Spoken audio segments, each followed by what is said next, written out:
Hi students, this is Heather Hammond-Williams again, and I want to go over the adolescent option for the observation interview paper. So I already have a video over formatting, so that's going to help with the actual paper, which is very important. So please watch that video. It will help you with the paper, and we want points. That's what the thing of it is. We want a good score, right? So just follow the video. It will help you. So what I'm going to go over now is actually the interview section for the adolescent. So if you are going to pick an adolescent, they do have to be between the ages 13 to 19. I would even say probably not go 18 to 19. I would probably keep it 17, but up to you what you're going to do. Now, with the adolescent option, you do have to do the interview on an adolescent, but you also have to answer the questions yourself. So I'm going to get to know you very well, right? That'll be great. You don't have to necessarily only be 4 years older than them, but you can be whatever your age is, but the adolescent does have to be at least 4 years younger than you, because it's going to show some generational time and space kind of thing. So they do have between that age group, and you're going to be answering the questions too for yourself. So you're going to be interviewing yourself. So with the formatting video, it kind of goes over all these things that I'm skipping over really quick right now to kind of make a short video. But what I'm going to be actually going over is the observation. So with this observation is actually an interview. So an interview with an adolescent, you can do this in a couple different ways.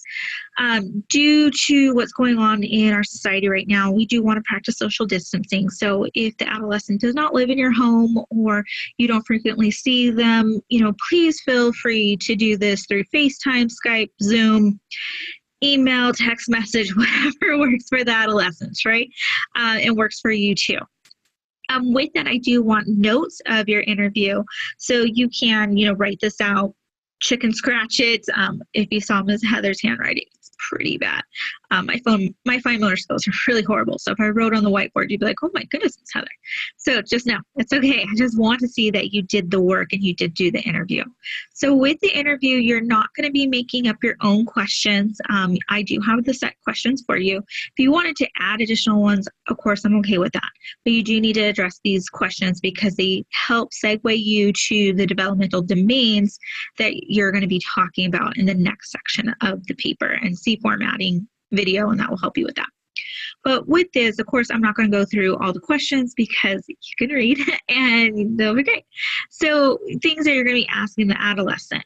And remember, you have to answer yourself. What is something risky you've done as a teenager? And be specific. I want an example, what happened, did their parents find out? Were there any consequences? How do they feel about it now? Like, this is a list of the questions, that are there. There's more too. So with this, talking about true friends, we're looking at risky behaviors, we're looking at peers, we're looking at social development. So you're going to be answering all those questions. Now, with this, what I do not want in your summary part of the paper. So of course, when you're doing your actual interview and you're just handwriting your notes just to get it, done so you can start writing the paper, how you do that, I don't mind. Just, I need your notes. You need to show them to me. You take a picture of them, send it to me, whatever works best for you. What I don't want in the summary paper, which means the actual paper when you're going to be writing everything, I'm going to highlight it so we can actually see what I'm talking about, is I don't want what I call question and answer, meaning how many true friends do you have? Question mark. And then the number 6. Like, that's not going to be sufficient for your summary. So with this, I want you to paint me a picture. I want it to be in essay format. I want, in paragraphs. I want in details. I want full sentences. So just putting a 6, I'm like, no friend. So you will get a lot of points deducted if you're just doing question and answer formatting. So students are like, well, what do you mean? What do I want? What does Miss Heather want? She's picky.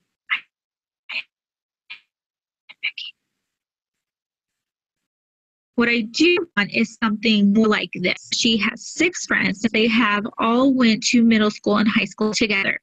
Kendra said a true friend is someone who you can trust with your secrets. So do you see where I'm going at? This is more detail. It's in an essay format. These are sentences, and you're going to streamline your questions like that. You're going to format it that you're answering the question in the question instead of putting, how many true friends do you have? Question mark. No, I don't want that. I want an actual full sentence in an essay. So remember, the big thing on the adolescent one, if you choose that option, you also have to answer those questions because you are going to be comparing your answers to them too. So hopefully that helped with understanding the adolescent option. Make sure to watch the formatting video because that's going to help you more than the actual paper. So remember, no question and answer. I want at least 2 pages. So give me some detail. I want it juicy. And you got to do it on yourself too. So hopefully that helps.